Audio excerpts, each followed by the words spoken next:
รบขอเจริญสุขเจริญธรรมไปยังพ่อหมอนแม่มอนพ่ออุ้ยแม่อุ้ยปีปานะอาท่านผู้ฟังผู้มีบุญทุกท่านที่ติดตามรับฟังธรรมะยามแรงทางสถานีวิทยุเพื่อการศึกษาพระพุทธศาสนาและวัฒนธรรม 104.5 เมกะเฮิรตซ์โดยการส่งลิงก์สัญญาณปณสถานที่ตั้งสถานีวิทยุคือวัดไฟหินตำบลสุเทพอำเภอเมืองจังหวัดเชียงใหม่โดยความเมตตาธรรมของผู้อำนวยการผู้เปี่ยมล้นไปด้วยแห่งความเมตตาและความมุ่งมั่นในการเผยแผ่พระพุทธศาสนาสู่ประชาชนอาจารย์ท่านพระครูสมุวิศวัตวรกิจโจผู้อำนวยการสถานีวิทยุเจ้าอาวาสวัดไฟหินตำบลสุเทพอำเภอเมืองจังหวัดเชียงใหม่มาด้วยความเคารพวันนี้ก็มาอยู่กับตนตัวอาตมาภาพพระครูไพศาลสุตกรเจ้าอาวาสวัดทุ่งพระเกศตำบลหนองหานอำเภอสันทรายจังหวัดเชียงใหม่มาอยู่ในช่วงแรงๆยามพบค่ำวันนี้มาก่อนเวลา5 โมงจะอยู่กันไปยาวๆชดเชยในอาทิตย์ที่แล้วบ่ได้ออกเจ้าพ่อเจ้าแม่ก็เพราะว่าตัวเจ้าก็มีติดภารกิจบางสิ่งบางอย่างอาจจะไม่ได้ออกวิทยุวันนี้ก็มาอยู่กับกันยาวๆเกิดขึ้นสถานญาติโยมทั้งหลายเป็นสิ่งที่เราจะหันได้ว่าถ้าเราพูดถึงเพราะว่าพระพุทธศาสนาของเรานี้เนี่ยซึ่งเป็นสิ่งที่เราจะหันได้ว่ามีบุรุษผู้หนึ่งนั่นก็คือองค์สมเด็จพระสัมมาสัมพุทธเจ้าของเราเป็นผู้ที่แสวงหาแห่งคำว่าสัจธรรมบนโลกใบนี้เป็นสิ่งที่บุคคลเรานั้นจะหันได้ว่ากว่าจะมาเป็นพระพุทธเจ้าตรัสรู้เป็นพระสัมมาสัมพุทธญาณเป็นพุทธโคดมก็ต้องสั่งสมบุญญาบารมีมาหลายสงไขยโยมพ่อโยมแม่ถ้าเอาจะหันได้ว่าทำไมบุรุษผู้นี้ถึงมีความสงเคราะห์อนุเคราะห์มีพระกรุณาธิคุณมหาธิคุณปัญญาธิคุณโยมพ่อโยมแม่ท่านผู้ฟังทั้งหลายเอาก็ลองมาตึกตองดูสังเกตว่าความเป็นจริงในหลักธรรมขององค์สมเด็จพระสัมมาสัมพุทธเจ้าไม่ได้สอนแบบงมงายไม่ได้สอนมีแห่งเทพเจ้าใดๆที่จะโดนบันดาลกับชีวิตตนตัวของบุคคลทั่วไปแต่พระองค์นั้นครั้งเป็นพระโพธิสัตว์ก็สั่งสมบุญญาบารมีจนมีความแก่กล้าในการสั่งสมบุญญาบารมีนั้นโยมพ่อโยมแม่ก็เป็นสิ่งที่เราจะเห็นได้ว่านานแสนนานแต่ก็สามารถที่จะดึงบอลแห่งคำว่าความบริบูรณ์แห่งบารมีเกิดขึ้นเราได้เป็นอย่างพระสัมมาสัมพุทธญาณข้ามเป็นเจ้าชายสิทธัตถะก็ตามพระองค์นั้นจะเป็นสิ่งที่เราจะหันได้ว่าพระองค์ข้ามเป็นเจ้าชายสิทธัตถะต้องการแห่งความเท่าเทียมบ่ได้ในแห่งคือว่าเกิดอยู่ในยุคศาสนาพราหมณ์ก็ตามถึงเป็นสิ่งที่จะเห็นได้ว่าความเป็นผู้เป็นคนของคนเฮานี้เนี่ยก็คือมีความเสมอภาค แต่ต่างกันแห่งเขาว่าใครมีความประพฤติปฏิบัติ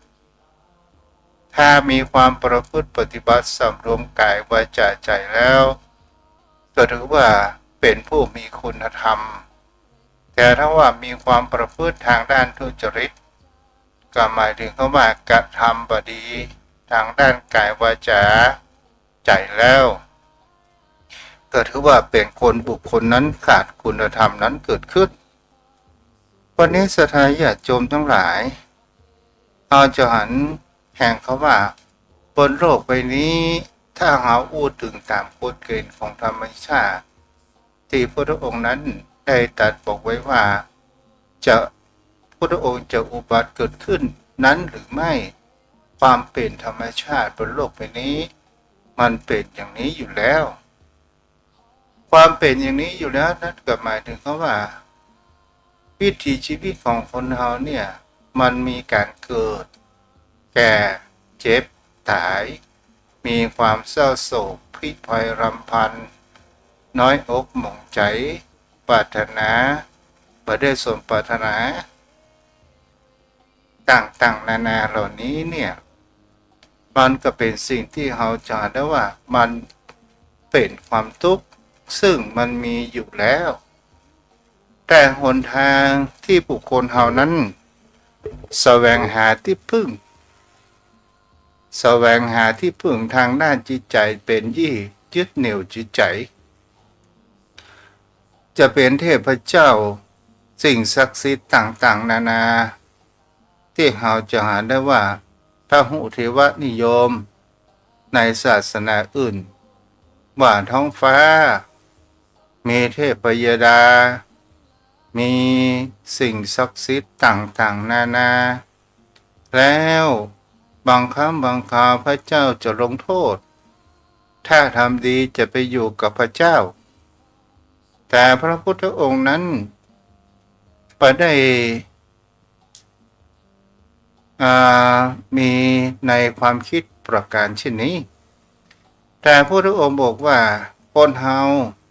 ถ้ามีความประพฤติดีปฏิบัติดีมันก็ก่อให้เกิดแห่งความสุขใจนั้นเกิดขึ้นได้แล้วบนโลกใบนี้ไม่มีใครที่จะชนะกฎเกณฑ์ของธรรมชาตินั้นได้นั้นก็หมายถึงว่าความเกิดความแก่ความเจ็บความตายความเข้าโศกความพัดพรากความพิภัยรำพันความน้อยอกหม่องใจต่างๆนานาเหล่านี้เนี่ยมันก่อให้เกิดแห่งความทุกข์และก่อให้เกิดแห่งความบ่สบายใจเมื่อคนเฮาบ่มีความสบายใจแล้วเฮาก็ไปแสวงหาสิ่งที่ยึดเหนี่ยวในจิตใจนั้นเกิดขึ้นเมื่อไปจิตใจยึดเหนี่ยวที่ยึดเหนี่ยวทางด้านจิตใจในเทพเจ้าว่าเป็นทำสิ่งนี้แล้วจะทำให้อยู่ดีมีสุขได้การบูชายันฆ่าควายฆ่างัวฆ่าหมูฆ่าไก่เขาว่ากันไปแล้วเพื่อบวงสรวงให้กับเทพเจ้าเทพเจ้าปรงอกปรงใจแล้วจะโดนบันดาลชีวิตของตนตัวของเรานั้นได้มีความเพราะว่าได้มีความสุขดีเกิดขึ้นนี่โยมพ่อโยมแม่ท่านผู้ฟังก็ตึกตองและสังเกตและพิจารณากันไปนี่เมื่อพระองค์หันคำเป็นเจ้าชายสิทธัตถะแล้วหันว่าความเกิดแก่เจ็บตายนี้มันเป็นความทุกข์อยู่แล้วและเราก็จะต้องแสวงหาอันเป็นที่พึ่งแห่งทางด้านจิตใจอย่างมีเหตุและมีผลมากกว่าเทพเจ้าโยมพ่อโยมแม่เราจะเห็นได้ว่าเมื่อพระพุทธองค์นั้นเสด็จออกผนวดแล้วพระองค์ทำลายแห่งเขาว่าความตัวตนของตัวเองนั้นออกไปนั่นก็คือคำว่ายศถาบรรดาศักดิ์ความเป็นพระมหากษัตริย์ซึ่งมันเป็น เพียงแค่หัวขนและเปลือกนอก แล้วทำไมพุทธองค์จึงจ้องโกนผมโป่งผม หรือว่าตัดผ้าโมลีนั้นออกสถายญาติโยมทั้งหลาย อันนี้เปิดของว่า เพื่อที่จะทำลายแห่งความว่าอัตตาครั้งในพุทธกาลนั้นวันนะที่ไว้ศีรษะโลนนี้ ก็คือวันหน้าแห่งคำว่าจันทานนี่ก็หมายถึงคำว่าพระองค์นั้นทั้งเป็นเจ้าชายสิทธัตถะที่เสด็จออกผนวดแล้วแสวงหาครูบาอาจารย์พระองค์นั้นการทำชีวิตเหมือนคนติดดินความเป็นพระมหากษัตริย์นั้นไม่มีนี่แหละโยมพ่อโยมแม่บางสิ่งบางอย่างเราจะหาแห่งความแสวงหาแห่งความหลุดพ้นแสวงหาแห่งความที่พึ่งอย่างมีเหตุและมีผลจนถึงไปเรียนอย่างกรรมฐานจากอุทกดาบทอาราธดาบทได้ถึงขั้นฌานเป็นสมถกรรมฐานนั้นอยู่ยังไม่ได้ยกขั้นถึงแห่งเขาว่าความหัดแจ้งแห่งความเป็นจริงและก็ได้ไปบำเพ็ญเพียรลองผิดลองถูกทั้งหย่อนยานเกินไปก็ก่อให้เกิดแห่งกิเลสนั้นเข้าได้ง่ายความตึงแข็งเกินไปก็ก่อให้เกิดแห่งความทรมานฉะนั้นจะเดินทางแห่งคำว่าสายกลางนี่เองโยมพ่อโยมแม่เราก็ลองมาดูว่าพระองค์ก็ได้โค้นเห็นได้โค้นว่าต้นเหตุแห่งความทุกข์ที่เกิดแก่เจ็บตายความเศร้าโศกที่ภัยรำพันต่างๆเหล่านี้เนี่ยมันมาจากเหตุอะไรอย่างกันแน่ถ้าเขาอุจประการเช่นนี้พระองค์นั้นก็ได้โค้นหาสาเหตุต้นเหตุนั่นก็คือของว่าในวิถีชีวิตของคนเราเนี่ยมันมีแห่งภาวะตัณหาภาวะตัณหาวิภาวะตัณหาอันนี้คือเป็นตัวต้นเหตุที่เป็นตัวต้นเรื่องเหตุทั้งปวงต่างๆนานานั้นเกิดขึ้นเมื่อมันเป็นต้นเหตุเราจะหันได้ว่าตัณหามันก็แปลว่าความอยากคนเรานั้นมีความทะยานอยากเป็นนั่นเป็นนี่อยากสิ่งที่เพื่อที่จะให้ได้สมปรารถนานั้นเกิดขึ้นความทะยานอยากนี้ถ้าว่ามันเกินพิกัดไปมันก็ก่อให้เกิดแห่งความทุกข์นั้นเกิดขึ้นได้แล้วมันก็มีแห่งเขาว่าความทะยานอยากมีอยากเป็นอยากมีอยากเป็นอยากเป็นถ้าเป็นคฤหัสถ์อยากจะ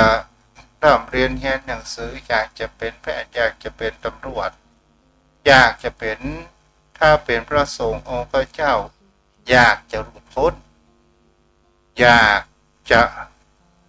มีศรัทธาญาติโยมอุปถัมภ์อุปถากแล้วมันก็มีความทะยานอยากแห่งประการหนึ่งนั่นก็คือใบอยากจะให้เกิดใบอยากจะให้เกิดในที่นี้หมายถึงเขาว่าใบอยากจะให้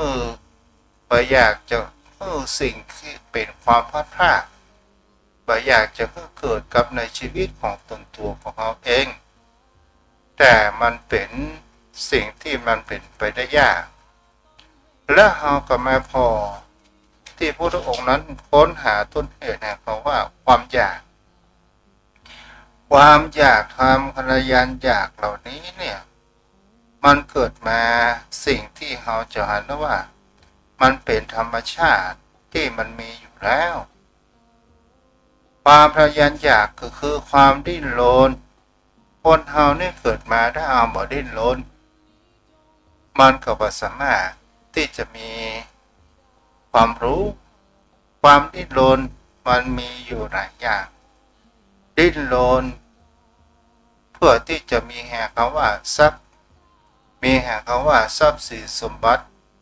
ดิ้นรนทะยานอยากเพื่อจะอยากจะเด่นจะดัง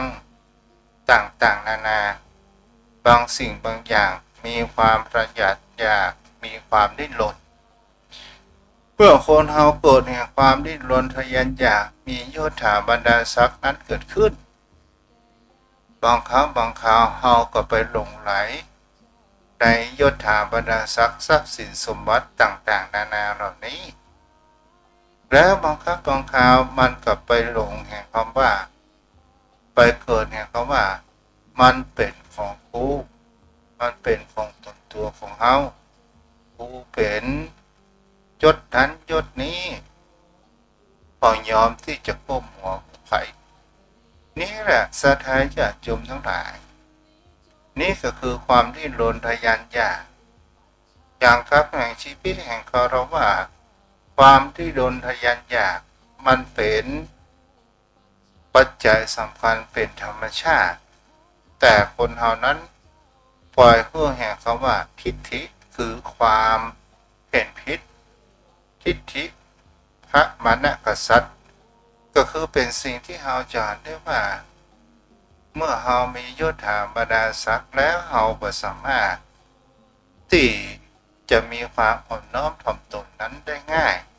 เมื่อยอมก้มหัวกับไผ่นี้เป็นสิ่งที่บุคคลเฮาจะได้ว่าศักดิ์ศรีอย่างนี้เป็นต้นเฮาก็ลองมาดูสังเกตพระองค์นั้นเอาสิ่งที่เป็นเปลือกนอกออกหมดยอมที่จะมีใจชีวิตแห่งความติดดิน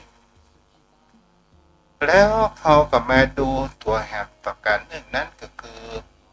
ภาวะตัณหาก็คือความอยากจะเป็นคนเฮานี่ความพอนั้นเมื่อความพอมันบังเกิดขึ้นในจิตใจของบุคคลเฮามันก็มีแห่งคำว่าความไม่พอความพอเมื่อเฮาได้สิ่งนี้มาเอาหันสิ่งอื่นใหม่มันก็เป็นสิ่งที่เฮาต้องการเอาอยากจะได้มาเป็นตนตัวของเฮาความอยากมีอยากเป็นในที่นี้อย่างเช่นเฮาหันว่าเปิ้นมีรถยนต์พาหนะรถหรูมีบ้านหลังงามแต่เฮาก็บ่สามารถที่จะเทียบเท่าเปิ้นได้แต่เฮาบ่มีความพอในความที่เป็นอยู่ตนตัวของเฮาเฮาก็มีความทะยานอยากจะมีบ้านใหม่หลังงามมีรถหรูเฮาก็ไปยืมหนี้ยืมสินไปยืมธนาคารกู้ธนาคารเอาที่วางค้ำประกันเพื่อมาคนอื่นมารบเหลี่ยมของเฮานั้นได้นี้เฮาก็ลองดูว่านี่เป็นสาเหตุทุกข์นั้นหรือไม่ความอยากมีอยากเป็นอยากจะเป็นของเฮาก็อยากจะให้มีความแปรเปลี่ยนอยากจะให้มันอยู่อย่างนี้อยู่ตลอดอย่างเช่นคำว่าวัยเฮาอยากจะเป็นหนุ่มเป็นสาวนั้นอยู่ตลอดถามว่าเป็นวัยเด็กอยู่ตลอดเฮาก็มาเอาอยากจะเป็นวัยในช่วงแห่งคำว่าวัยรุ่นวัยกลางคนเพราะว่ามันมีพละกำลังที่มีเรี่ยวมีแรงนั้นอยู่ชีวิตแห่งความชรามันเป็นชีวิตแห่งคำว่าเฮาบ่อยากจะให้มันเกิดแต่บางคนเฮานั้นก็บ่สามารถที่จะชนะได้ถึงเฮาอยากจะให้แห่งความวัยหนุ่มวัยสาวนั้นมีอยู่กับตนตัวของเฮาแต่มันบ่สามารถที่จะอยู่กับเฮาได้อยู่ในประการเช่นนี้ต่อมาก็คือความบ่อยากจะให้เกิดมันก็คือความบ่อยากจะให้ครอบครัวพ่อแม่ สามีภรรยาลูกหลานบ่อยากจะให้พลาดพลาดจากในชีวิตของตนตัวของเราบ่อยากจะให้สิ่งนี้มันเกิดแต่มันก็ห้ามมาได้สถานญาติโยมทั้งหลายเมื่อคนเอาชีวิตของเรานั้นแล้วเอาก็เราดูสังเกตว่าเรามีความพลาดพลาดนั้นอยู่สม่ำเสมอคนเราพอพลาดพลาดเป็นพอพลาดพลาดตายมันก็มีอยู่รักสองประการนี้บางท่านบางคนนั้นโยมพ่อโยมแม่เอาจะอ่านได้ว่าพ่อแม่นั้นบ่อยากจะให้ลูกบ่าวลูกสาวมีความพลาดพลาดจากครอบจากครัวตอนสุดท้ายเมื่อเขาเจริญเติบโตนั้นใหญ่ขึ้นมาถ้าเขามีวิชาความรู้และไปทำงานต่างจังหวัดเกิดขึ้นมันก็จะต้องเกิดแห่งความพลาดพลาดบางคนก็อยู่บ้านเกิดของตัวเองได้เพียงไม่กี่ปีก็จะต้องพลาดพลาดนี่แหละเป็นตัวต้นเหตุที่เราฮ้องว่าภาษาทางพระเรียกว่าตัวสมุทัยเมื่อเป็นต้นเหตุแล้วพระองค์ก็ได้แสวงหาแห่งเข้ามาต่อไปว่าแล้วทางที่เราจะหลุดพ้นแห่งความทุกข์ทั้งปวงถ้าบรรลุพ้นก็ขอให้ความมีความสบายใจเกิดขึ้นมันจะมีหนทางใดพ้องที่จะพาให้เขานั้นแห่งความหลุดพ้นนั้นเกิดขึ้นพระองค์นั้นก็ได้ใจเวลานั้นแสวงหาแห่งทางหลุดพ้นนั้นก็คือหนทางแห่งคำว่ามรรคมีองค์แปดถ้าคนเราประพฤติปฏิบัติธรรมตามมรรคมีองค์แปดซึ่งมีสัมมาทิฏฐิเป็นต้นถ้าบุคคลเราเดินตามทางแห่งมรรคมีองค์แปดถ้าเอาสรุปเมื่อมันเข้าใจง่ายก็คือศีลสมาธิแต่ถ้าว่าเราจะให้พิสดารกว่านั้นไปเราก็ลองมาศึกษากันว่าสัมมาทิฏฐินี่ความเห็นชอบนี่หมายถึงเห็นอย่างไรก็คือเป็นสิ่งที่เราจะอ่านได้ว่าผ่านตามความเป็นจริงผ่านตามความเป็นจริงตามอริยสัจผ่านตามความเป็นจริงก็คือผ่านตามเหตุตามผลแต่ในชีวิตของบุคคลเรานั้นมาผ่านตามความเป็นจริงหมายถึงเขาว่าคนเราไม่ยอมรับความเป็นจริงสิ่งที่มันเกิดขึ้นอย่างเช่นถ้าเปิ่นบอกไว้ว่าถ้าอย่างก็ว่าวัยของเราก็แล้วกันบางท่านบางคนไม่ยอมรับความเป็นจริงมาอ่านตามความเป็นจริงว่าเกิดแก่เจ็บตายมันมีอย่างแน่นอนแต่เรานั้นอยากให้จะมีชีวิตนั้นมีความคงกระพันเป็นอมตะและเราอยากจะนุ่มนี่ก็คือมันเป็นสิ่งที่ไม่ยอมรับความเป็นจริงถ้าเรายอมรับความเป็นจริงแม้กระทั่งการเจ็บป่วยเมื่อยไข้ก็ตามถ้าเรายอมรับมันเสียแล้วมันกับปาแห่งพลังจิตของเรานั้นฟื้นขึ้นมาและสู้แห่งกับว่าพยาธินั้นได้ที่เราว่าป่วยกายแต่อย่าให้มันได้ป่วยใจถ้าจิตใจของเราคนเรานั้นป่วยไปเสียแล้วมันเป็นเรื่องใหญ่มันเป็นเรื่องที่จะทำให้เกิดแห่งความเดือดร้อนนั้นเกิดขึ้นได้หลายโยมพ่อโยมแม่ถ้าเราเรียนรู้ไปแห่คำว่ามรรคมีองค์แปดเนี่ยเป็นต้น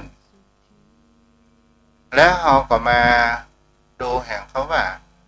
บางครั้งบางคราวในวิถีชีวิตของคนเราเนี่ยพวกเราว่า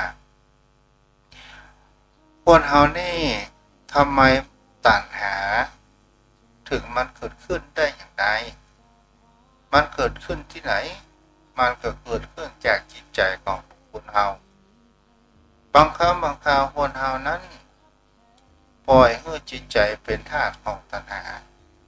ตัณหามันมาจากไหนล่ะ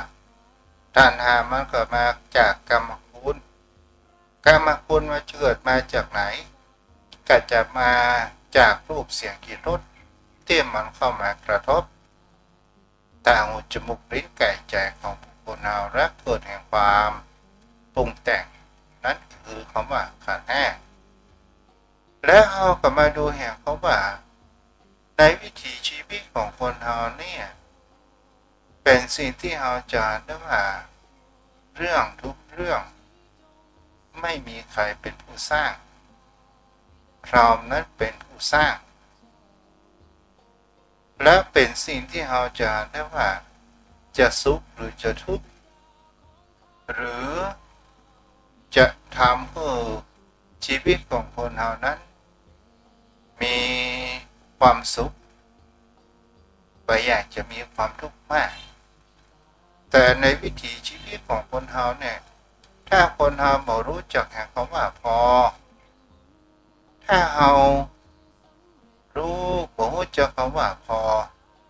มันก็จะพอก็เกิดแห่งความโลภความตัณหาความอยากได้ที่ยิ่งขึ้นไปแล้วมันก็ก่อให้เกิดแห่งคำว่าบางครั้งบางคราวเมื่อเราไปได้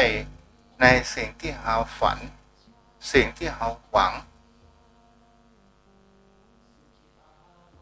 ตั้งปรารถนามันก็จะพาให้เราจิตใจของเรานั้น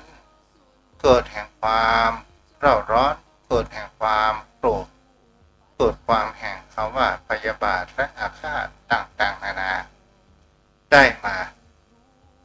แต่ถ้าว่าเราอยากได้วิชาและความรู้ถ้าทั้งโลกเราก็มีความภาคเพียรมีวิริยะหมั่นศึกษามีความรู้เกิดขึ้นเพื่อเราที่เราจะได้มาอย่างว่ายศถาบรรดาศักดิ์ต่างๆนานานั้นเกิดขึ้นแต่ถ้าว่าเราอยากจะได้แห่งคำว่าทางความสงบร่มเย็นนั้นคือมรรคมีองค์แปดถ้าใครปฏิบัติได้ก็เป็นสิ่งที่เราจะเห็นได้ว่านี้ก็คือเป็นหนทางที่ถูกต้องแต่คนเรานั้นบางครั้งบางคราวเราจะเห็นได้ว่าคนเรานั้นทำการทำงานมาอิดเหนื่อยๆอย่างในช่วงตอนแรงตอนนี้จะขับรถก็ตามคนเราทำงานแล้วก็ต้องการพักผ่อนร่างกายของคนเรานั้นก็จะต้องได้รับการพักการรับการนอนแต่เราพักเพียงแค่ร่างกายแต่จิตใจของคนเรานั้นไม่ได้พักหมายถึงในที่นี้ก็คือจิตใจของคนเรานั้นบ่ปล่อยวางเมื่อบ่ปล่อยวางมันก็เกิดแห่งความคิดต่างๆนานานั้นเกิดขึ้นและเราจะพอในวิถีชีวิตของคนเรานี้สิ่งที่คนเราต้องการแห่งความสุขที่เป็นความสุขเพียงแค่ชั่วครั้งชั่วคราวเหมือนกับเม็ดฝนตกมาแล้วก็หายตกมาแล้วก็หายสนุกสนานจากการปรุงแต่งในเรื่องแห่งคำว่ารูปเสียงกลิ่นรสเราก็ลองดูสังเกตและพิจารณาว่าระหว่างมีการเต้นรำและมีการร้องเพลงเขาของคนเฮาเนี่ยกิเลสตัณหาจะฟังอันใดก่อนมันก็จะไปฟังเพลงก่อนสดาญาติชนทั้งหลายแต่เรื่องธรรมะเอาไว้ทีหลังแปลกอยู่อย่างประการหนึ่งว่าชีวิตของคนเฮาเนี่ยถ้ามันมีความทุกข์ยากลำบาก จะประทามถึงบุญกุศลจะประทามถึงแห่งพระสงฆ์องค์พระเจ้านี่เราก็ดูสังเกตว่าคนเราบางครั้งบางคราวมีความสุขมันมีแห่งคำว่าความเพลิดเพลินเจริญใจและก็นึกว่าเราจะมีความสุขนั้นตลอดไปมันก็ไม่การเดียวมันก็มีความทุกข์มาความทุกข์เกิดขึ้นแล้วก็สุขนั้นมันก็พอยังเรานั้นได้อยู่อันเดียวก็สุขอันเดียวก็ทุกข์อันเดียวก็สุขแต่มีทรัพย์สินเงินทองมีครอบครัวมีบ้านแต่บางคนเรามีปัญหาครอบครัวจากเขามีความสุขแล้วเขามาความเมื่อความทุกข์เกิดขึ้นเอาไปอยากจะให้มันเกิดนั่นเรียกว่าวิภวตัณหาเมื่อครอบครัวนั้นเกิดแห่งความร้าวฉานเกิดแห่งความแตกแยกเกิดเรื่องเกิดราวและเราก็ไปหาที่พึ่งเพราะว่าเรามีความทุกข์ใจเช่นเราจะไปสนใจในเรื่องธรรมะสนใจในเรื่องรับธรรมคำสอนขององค์สมเด็จพระสัมมาสัมพุทธเจ้าเมื่อแก้ไขปัญหาชีวิตตัวเองได้แล้วจะมาบวชก็ตามเมื่อจิตใจของตัวเองนั้นมีความสงบเรียบร้อยเกิดความสุข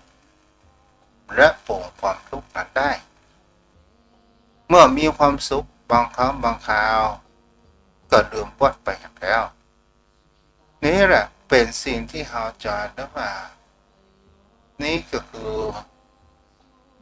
ตามวิถีชีวิตของบุคคลเราสิ่งที่บุคคลเรานั้นบางครั้งบางคราวคนเราเข้าใจว่า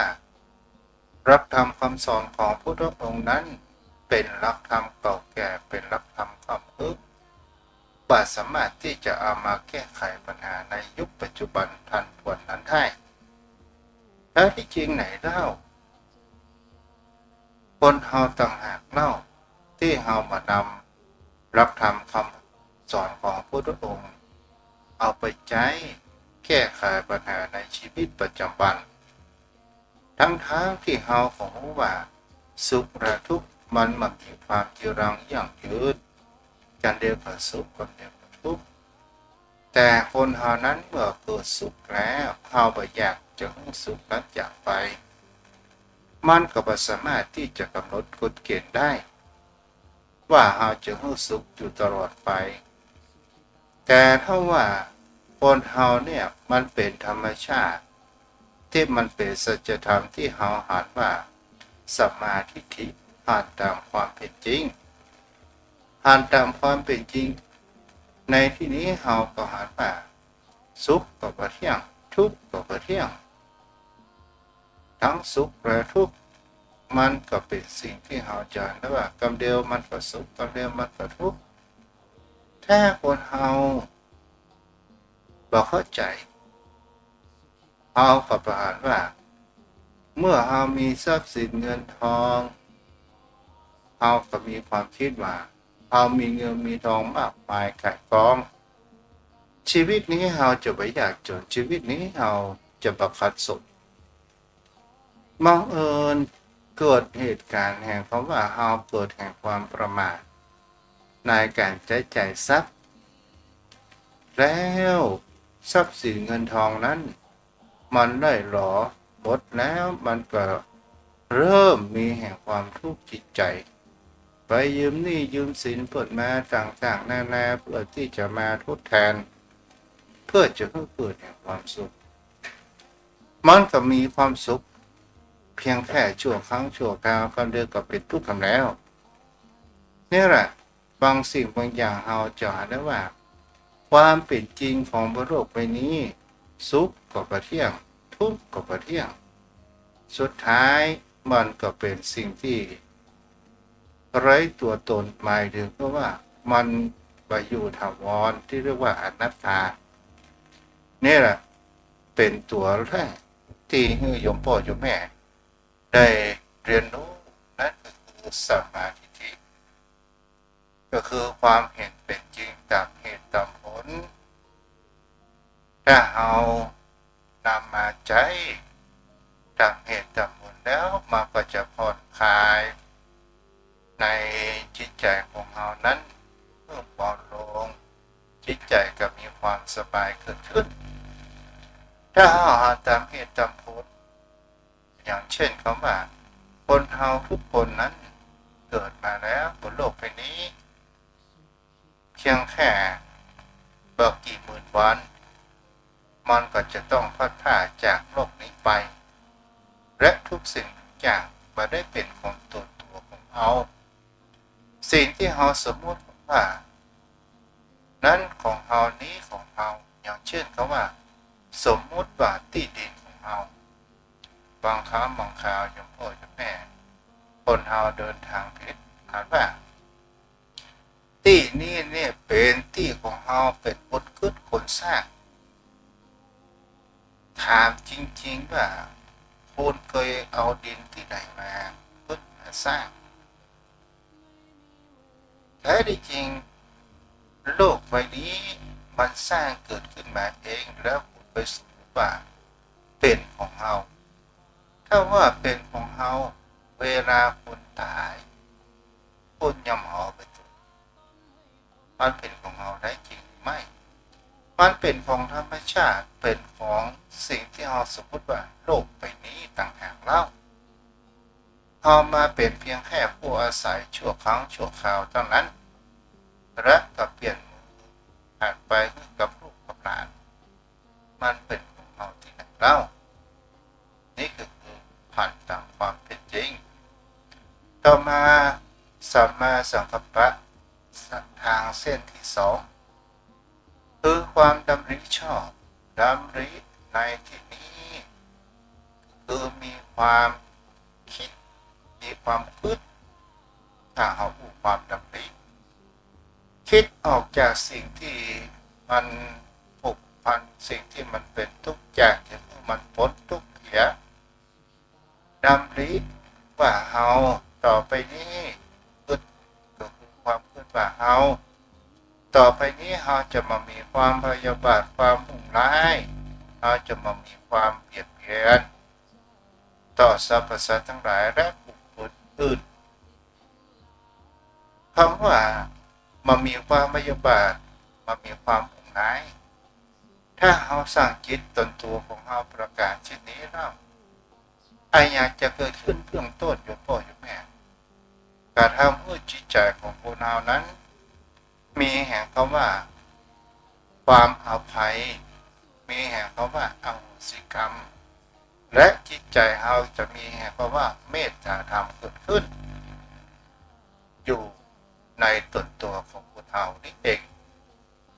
แม้ถ้าเราพูดนี่ก็ถือว่าเรามีแล้ว50แห่ง50ก็คือการประพฤติตนตัวของเราถ้าเราทำได้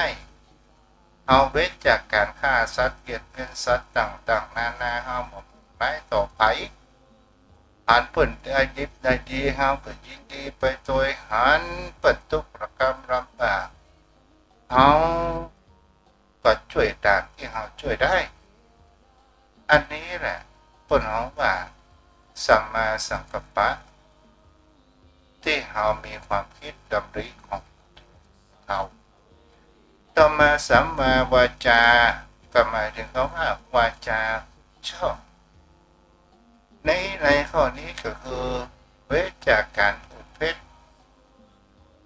พูดส่อเสียดตีก่อให้เกิดแห่งความแตกร้าวพูดจาคำหยาบพูดจาหยาบร้ายเว้นจากการพูดเพ้อเจ้อเว้นจากการพูดที่ไม่มีประโยชน์ในที่นี้ก็หมายถึงเขาว่าสิ่งที่คนเรานั้นระมัดระวังมากที่สุดกับพูดคำจาของคนเรานั้นถ้าเราพูดออกไปแล้วเราก็สามารถที่จะมากับคุณได้ เพราะว่าเวลาโคดจะรีบด่วนพูดต้องคิดก่อนพูด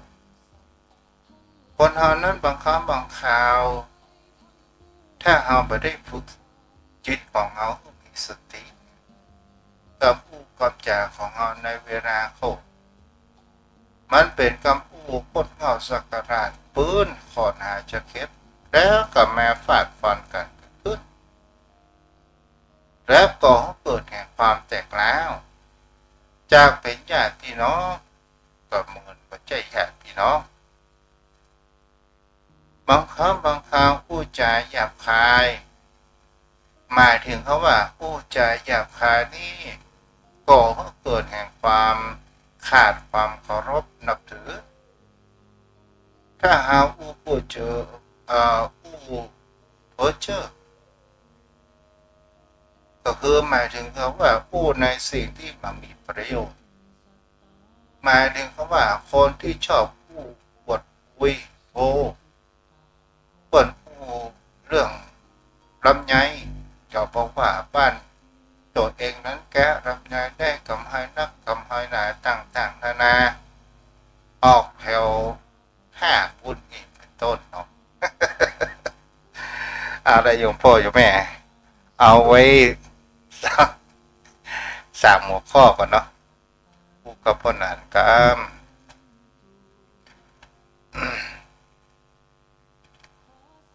พ่อหนานเตรียมตรวจเด้อ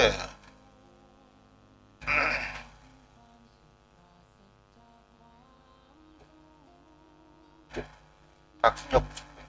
กับผู้สนทนากับพ่อหนานสักคำเนาะโยมพ่อโยมแม่ช่วงนี้เริ่มจะเข้าสู่ฮอนแล้วเด้อเริ่มที่จะเข้าสู่ฮอนแล้วเนาะกราบแผ่ไตรเวสาเมตตาบารมีธรรมท่านเจ้าด้วยความเคารพอย่างสูงยิ่งครับท่านเจ้าครับวันนี้เริ่มฮอนนะพ่อหนานอากาศบ่ายมาฮ้อนท่านพระคุณเจ้าตั้งได้ไปก็เข้าหาฮ้อนติดอ่ะพวกการมุกการเจ็ดปีใหม่โอ้ปิวแดดเวทท่านพระคุณเจ้าช่วงนี้ใบไม้หล่นนะพ่อหนาน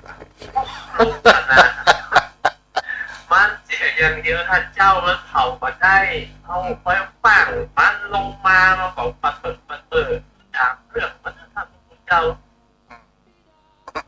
แทบพอกระโดดเงียบลงโอ้มันยังว่าละกามันคิดว่าเอาหูเรื่องมันกับกฎหมายผู้ยากนะท่านเจ้าโอ้แม่ละแม่ละเอาว่าใดเอากฎหมายมาอู้กันเนี่ยมั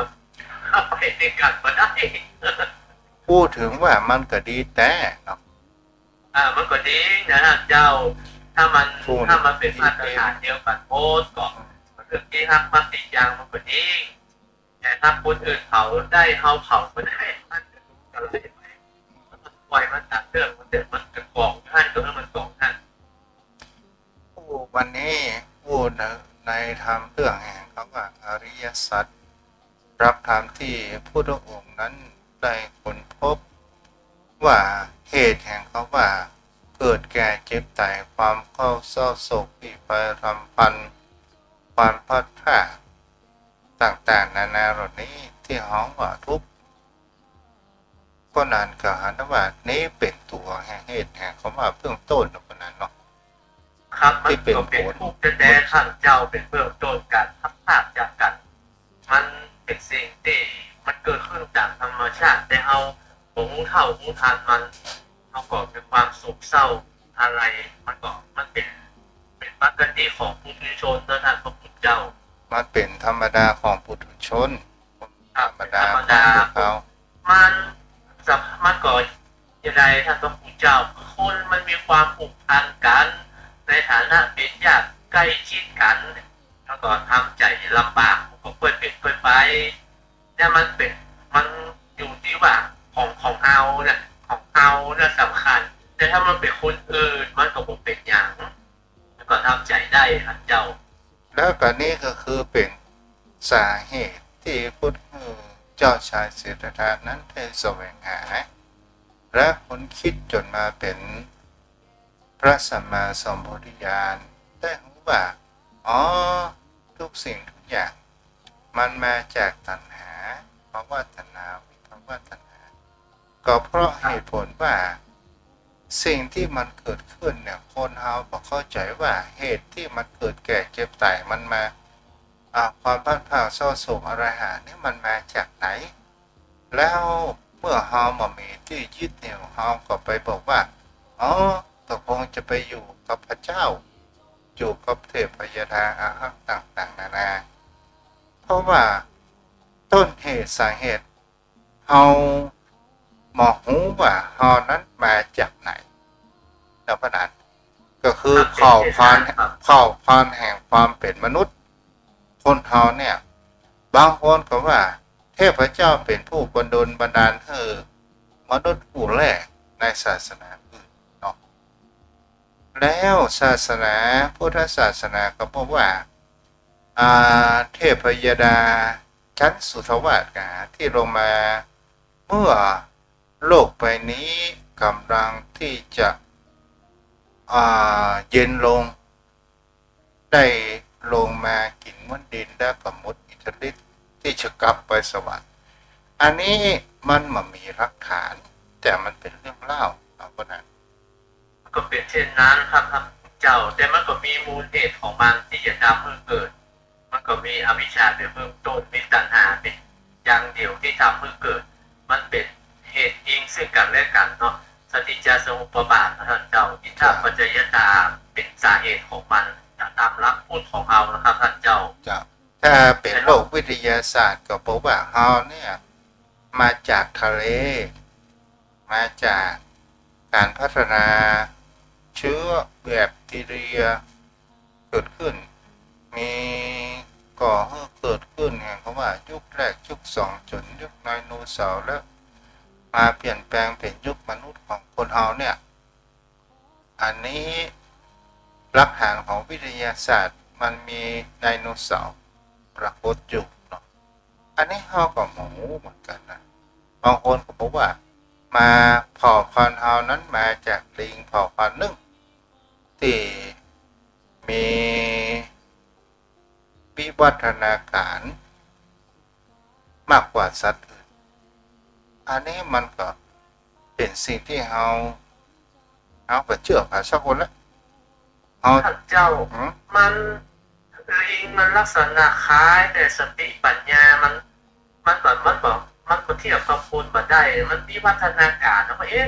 ก็คันลิงที่มันมีวัฒนาการรูปร่างสังขารจะไปว่าลิงบ่มีความฉลาดนะพวกนั้นมันความฉลาดมันพูดมาได้หมายถึงเขาว่าเฮายังไปเทียบกับคนอันนี้พวกบุญลิงบ่ายอ่ะมันก็ประดาน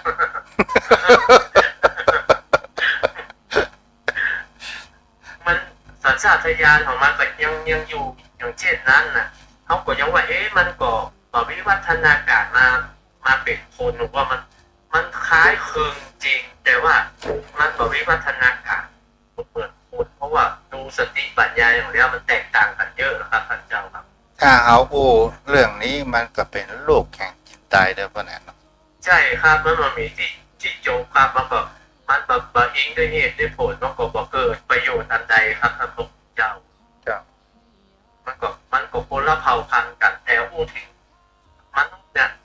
แต่ละยุคแต่ละสมัยมันวิวัฒนาการด้วยสติปัญญาในความเป็นอยู่อย่างยุคหินมันก่อนเจริญรุ่งเรืองมาตามลำดับมาถึงยุคปัจจุบันถึงเจลูกเจหลานเอาก็พัฒนาสู่ความเจริญรุ่งเรืองไปตั้งหน้าจริงๆครับท่านเจ้าในวิถีชีวิตของคนเรานี่มันมีความแตกต่างกันอย่างที่หาบรรยายไปได้บางเผ่าพันธุ์ก็เป็นบางเผ่าเล่ร่อนเขาก็พออย่างประวัติศาสตร์ของมุกูกล้าอาณานิคมทั้งเอเชียทั้งยุโรปตอนสุดท้ายก็เหลือแผ่นดินที่อยู่อาศัยของตัวเองนั้นหน่อยเดียวที่เขาลุกรานไปที่อื่นเพราะว่าเขานั้นเป็นบุคคลที่หญ้านี่มดหญ้าปนอุ่นเขียวก็ไปยังหญ้าที่อื่นปลูกไปยังกับ ปถาวรเป็นเพียงแต่พวกเราว่ากระจมเนาะ ครับมันทำแบบเลื่อนรองไปเรื่อยๆนะครับท่านเจ้า จะประมาณนั้น มันมาได้ปักหลักอยู่ที่เก่า แล้วเขาก็มาพ่อแห่งเขาว่ารักธรรมคำสอนที่มีเหตุมีผล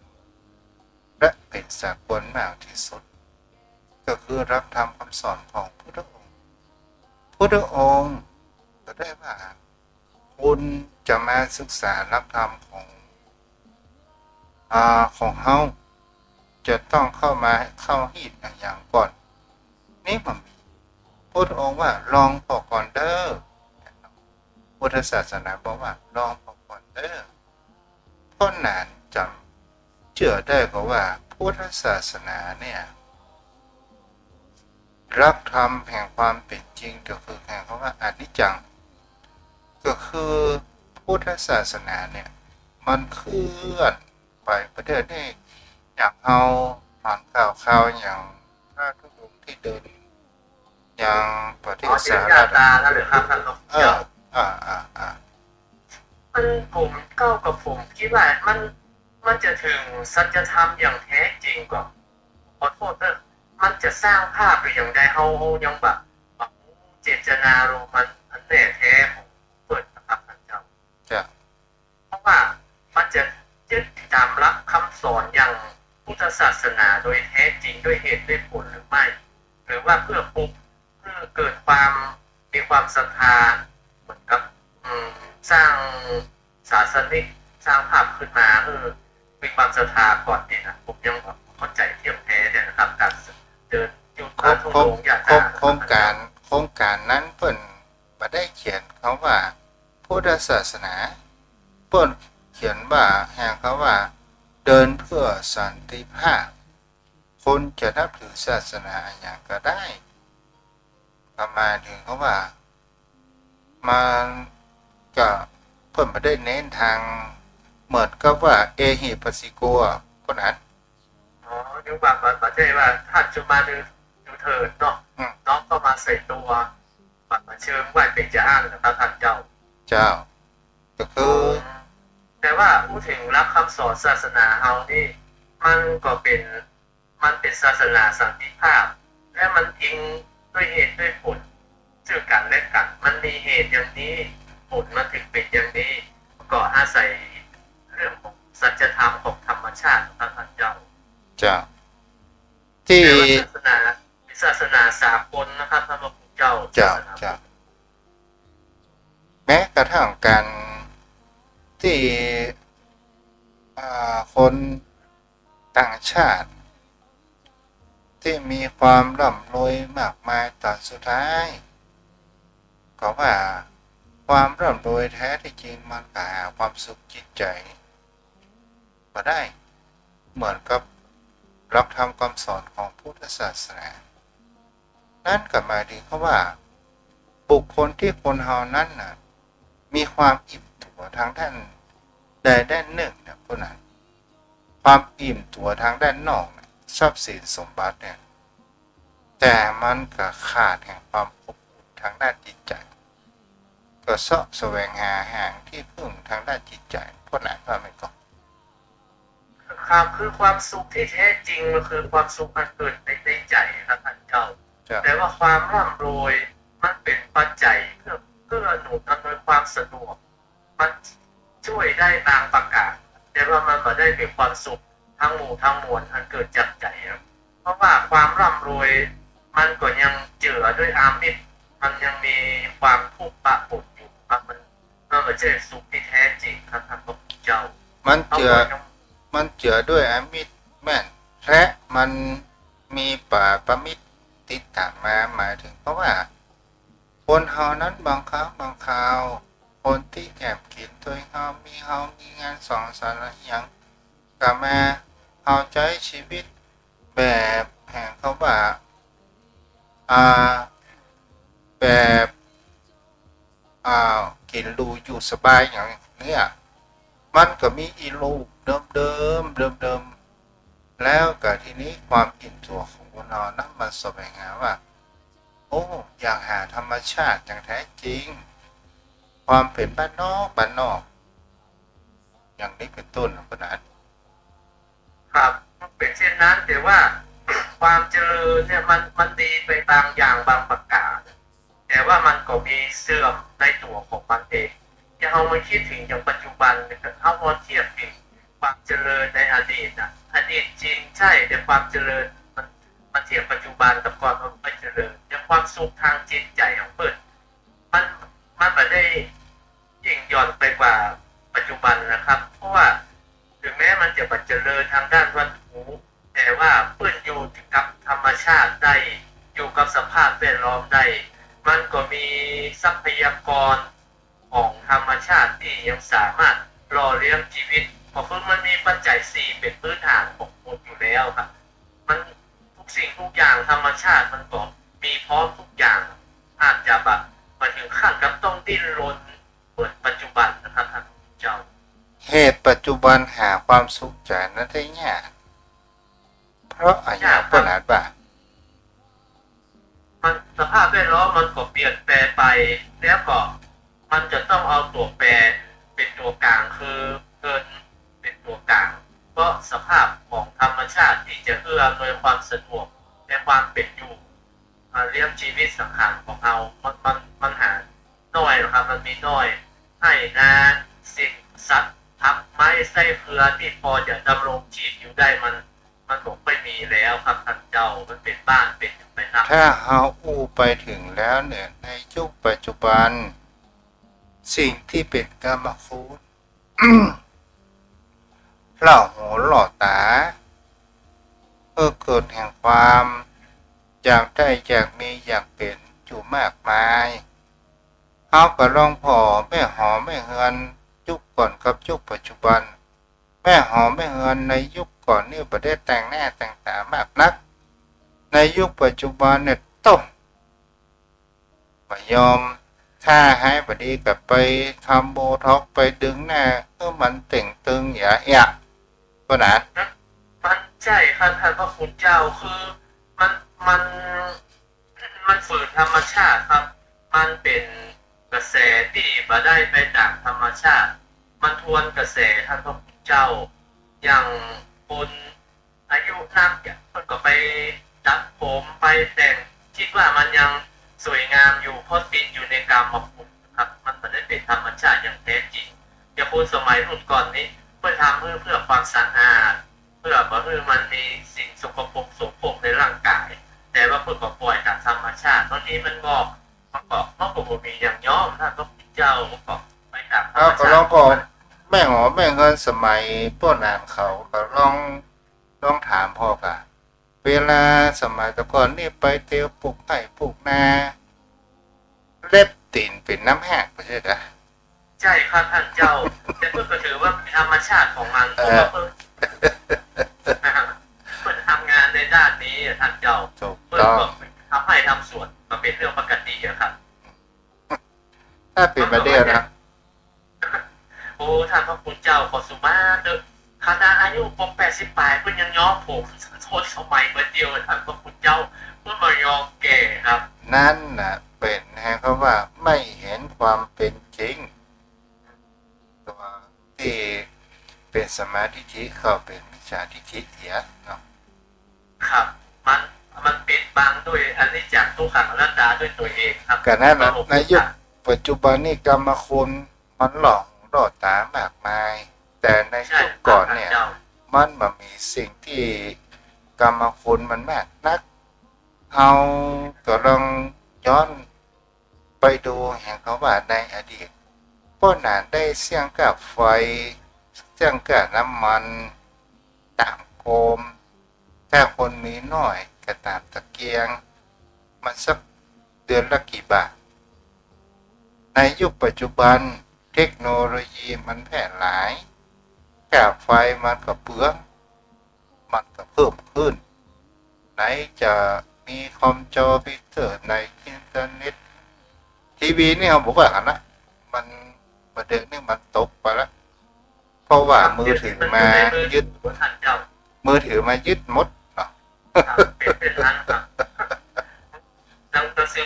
แทบจะไม่ได้ขายแล้วครับแบบเจ้ามันเปลี่ยนไปจากยุคแต่ว่ามันก็อาศัยที่ท่านเจ้า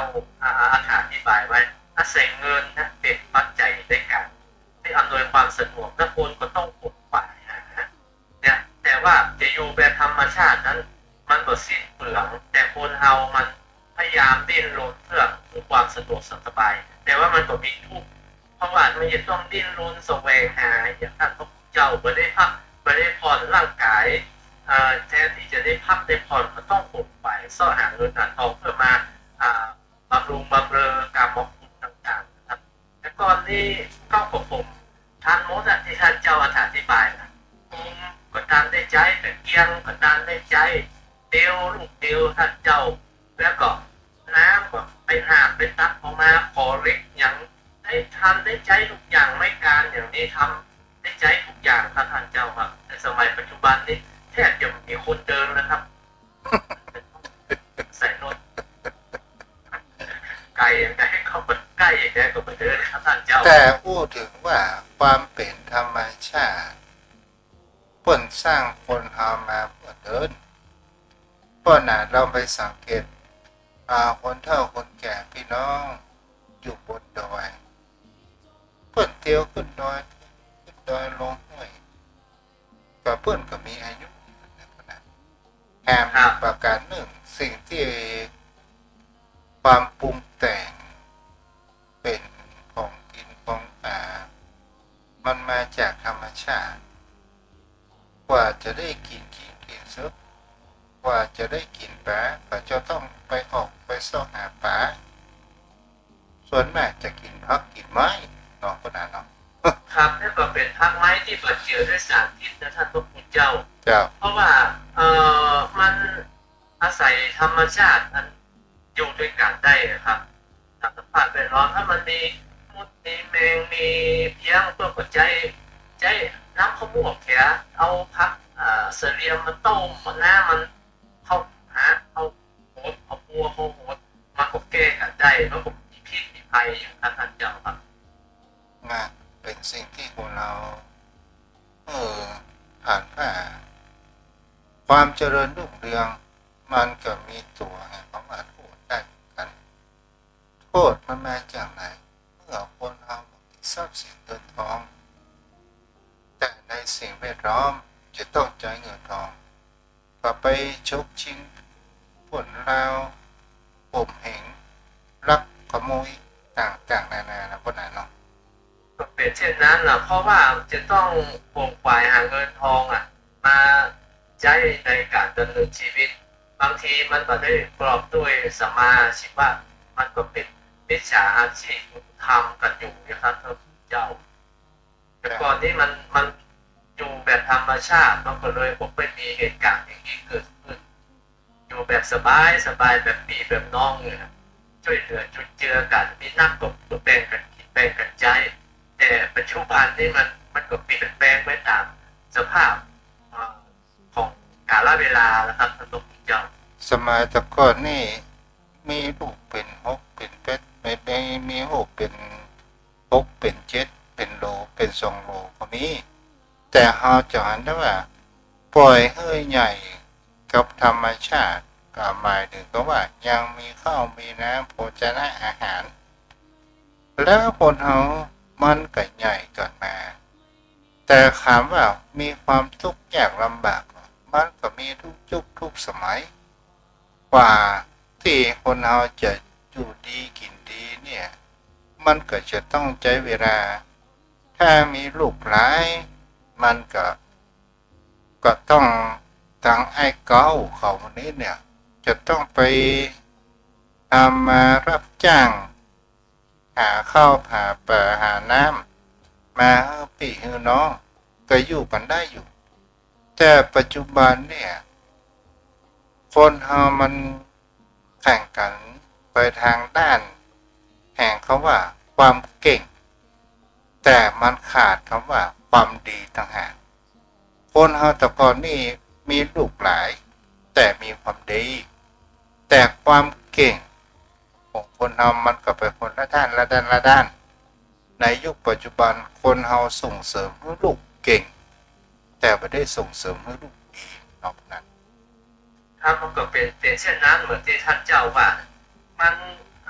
ส่งเสริมให้ลูกได้เก่งแต่ว่าอาจจะขาดคุณธรรมไปหน่อยเพราะว่าเน้นด้านวิชาการอย่างเดียวแต่ด้านศีลธรรมนั้นไม่ได้ปลูกฝังลูกเต้าลูกหลานได้มีประจักษ์ใจท่านพระพุทธเจ้าแต่ก่อนนี้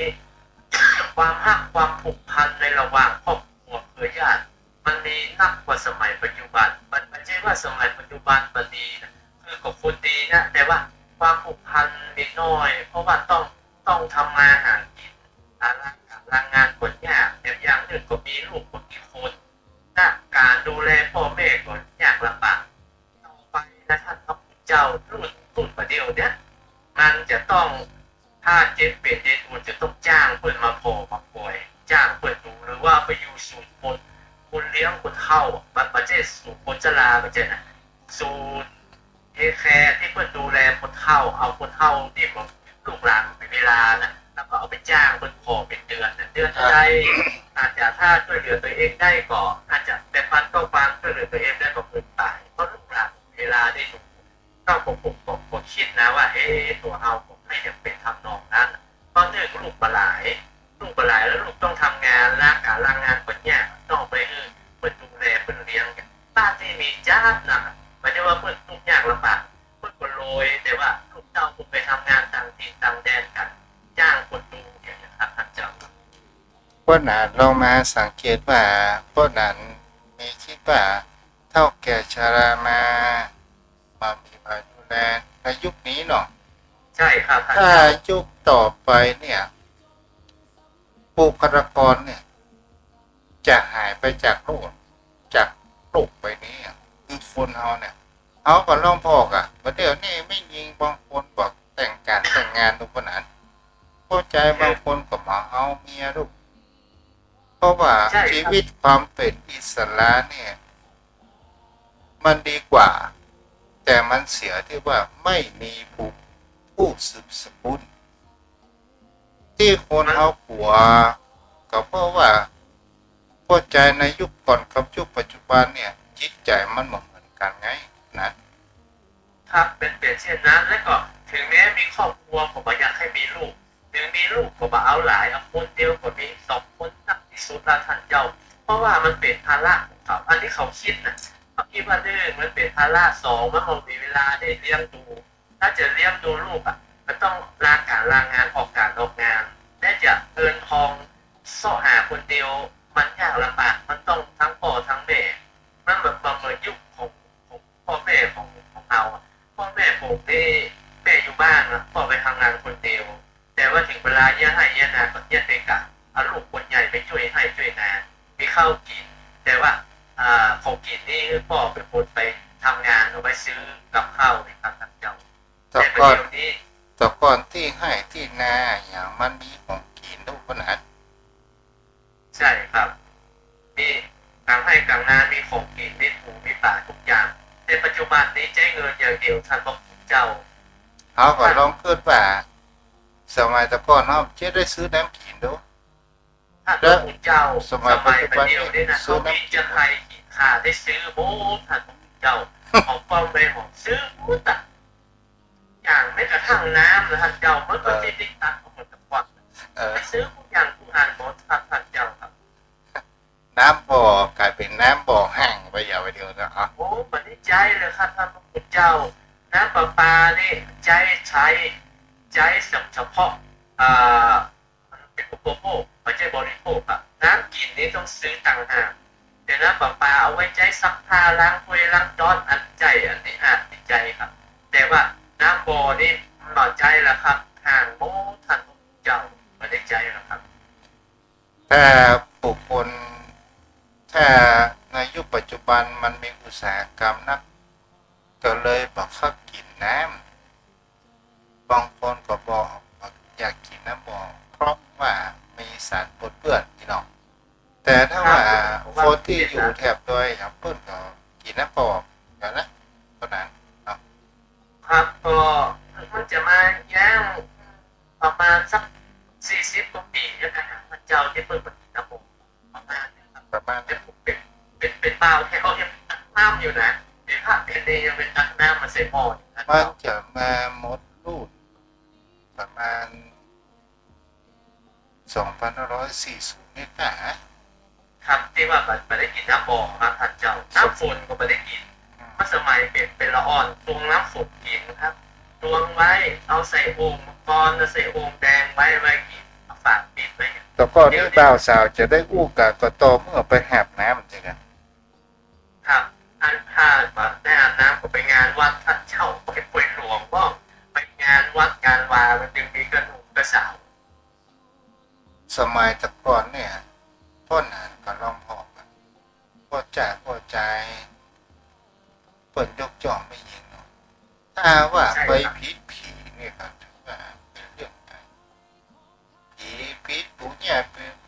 ปู่ย่าสุภาแม่อาอย่างนี้จูสะดุ้งมันพิษปู่ย่าเนี่ยแต่ยุคปัจจุบันนะพ่อหนานผีปู่ย่าไปไหนเสียละอ่อนมาเดืออ่ะ ก็ประเดี๋ยวนึงเข้าใจสองก็คือความนับถือความศรัทธาพ่อบอกความสำคัญของผีเนี่ยเขาเมาห้ามเมาเฮียนกันเลยบ่เลยป่วยพระละเลยนะครับไอ้งูน่ะอย่างงูเป็นถึง7 พ่อ 7 แม่อายุ60ขึ้นไปอ่ะแต่ตามคนนั้นมาก็มันมีความสนใจแล้วครับท่านผู้เจ้า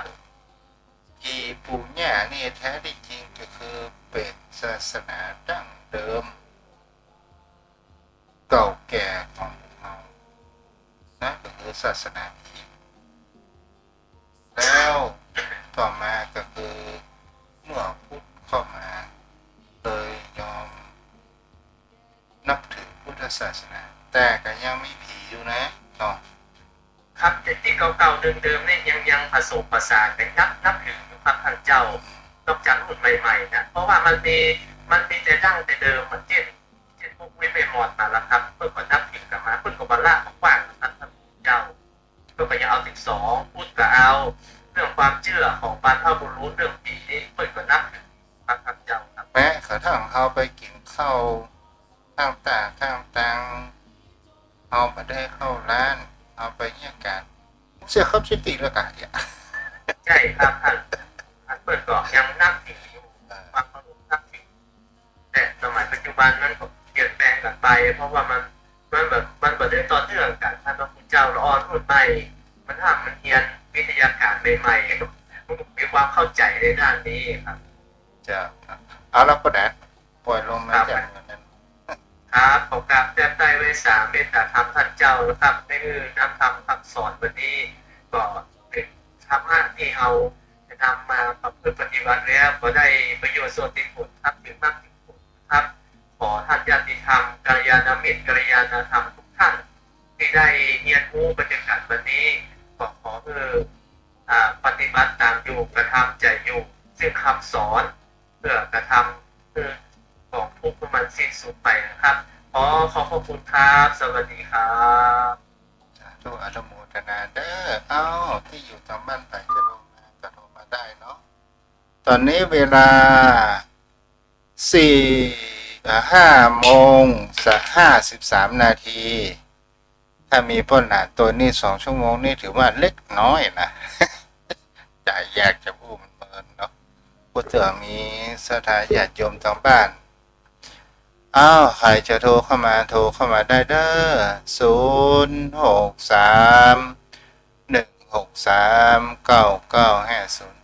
063-163-9950โยมพ่อโยมแม่ท่านใดที่จะช่วยรูปทุกข์ใจค่าอินเทอร์เน็ตห้องก็ได้เด้อเจริญพร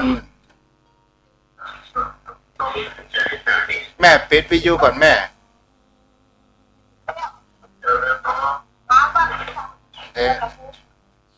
เอาไม่พอเดี๋ยวก่อน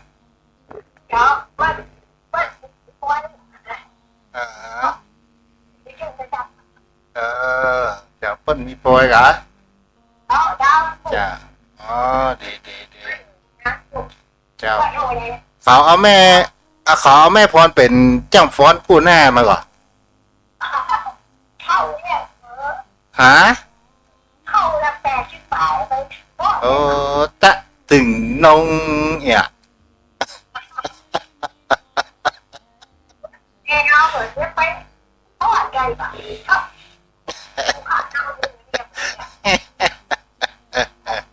รบอกเขาแก่ล่ะ อ๋อ ใครบอกเขาแก่อ่ะ เอา เจ้าผลรักษาเด้ออ้าวแม่นวลยอดคำปันมาได้ยินเสียงแม่เหมือนนะเด้อเจริญพร เจ้าพระเจ้าเจ้า ตังปวดปุ้นฮ้อนว่าเย็นแบบประเดี๋ยว จะได้เจ้า ทั้งรูปนี้เริ่มฮ้อนแล้วเริ่มใบไม้ร่วงนะ ที่จะหนาวอยู่ เอาดิ เจ้าในบรรยากาศเนี่ยเทสกาแฟทุกวันเนี่ย อ๋อไปได้อยู่เนาะแม่เนาะ เราไปได้อยู่ไม่ไปทุกวันได้ยากเลยนะแต่ เย็นนะเย็น ก็ นะ ไปอยู่ เย็นนะ เจ้า ไปได้กับไปเตอะ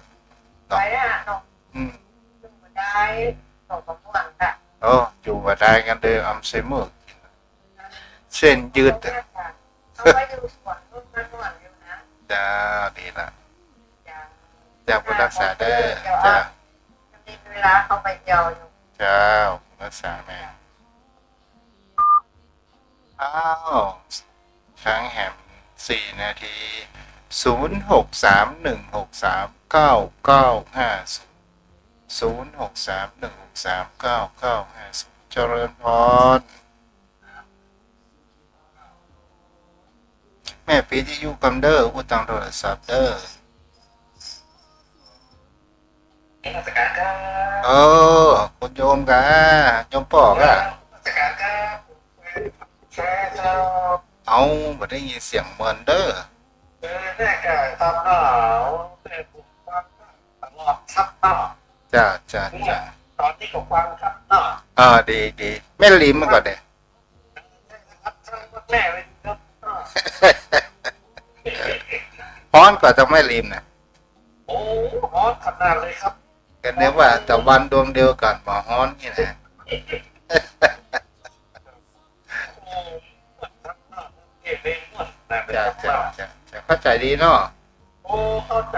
แจ้งเลยครับเนาะครับทางนี้ได้ประโยชน์มากๆครับเนาะ จ้าดีอนุโมทนาบุญเด้อ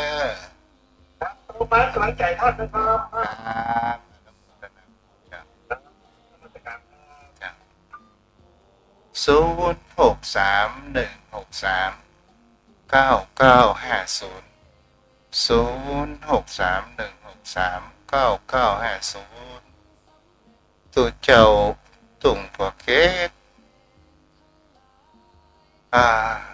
ผู้จะทำบอกค่อยจังแต่ผู้ภาษาบ้านๆจังเอาก็ทำก็ใจง่ายเนาะ0631639950ลืมประกาศข่าว วัดทุ่งหมื่นน้อยตำบลหนองหานอำเภอสันทรายจังหวัดเชียงใหม่เพิ่นจะมีงานทำบุญฉลองเด้อหรือว่างานเปิดหลวงวันที่21ถึงวันที่23เนาะกุมภาพันธ์ที่จะถึงนี้ใช้เป็นทุกศิษย์ทุกหาหรือว่ามุจักมักเคยทางท่านพระครูจันทศรการหรือว่าอาจารย์ต้งก็ร่วมทำบุญได้เด้อในบอกข่าวกันไป0631639950ได้เวลาอันเหมาะสมแล้วก็เราพออยู่พ่ออยู่แม่เนาะวันนี้เอาไว้เพียงที่วันผูกจะมาพูดจากันใหม่เด้อวันนี้ผู้ติดตามทาง Facebook รัวๆมาเลยแม่จุนศรีภาชา แม่ครูธนัญญาคนสวยในเมืองโปรดรักษาเด้ออนุโมทนาทุกท่านทุกคนที่รับฟังบรรพุกมาฟังกันใหม่เจริญพรโอ้แม่วลีแม่วลีสุดท้ายเจริญพร สวัสดีค่ะ จ้า ไปไหนมา จะไปไหน อ่า จะนี่เด้อหมดเวลาแล้ว เนี่ย อันนี้ค่าสุขี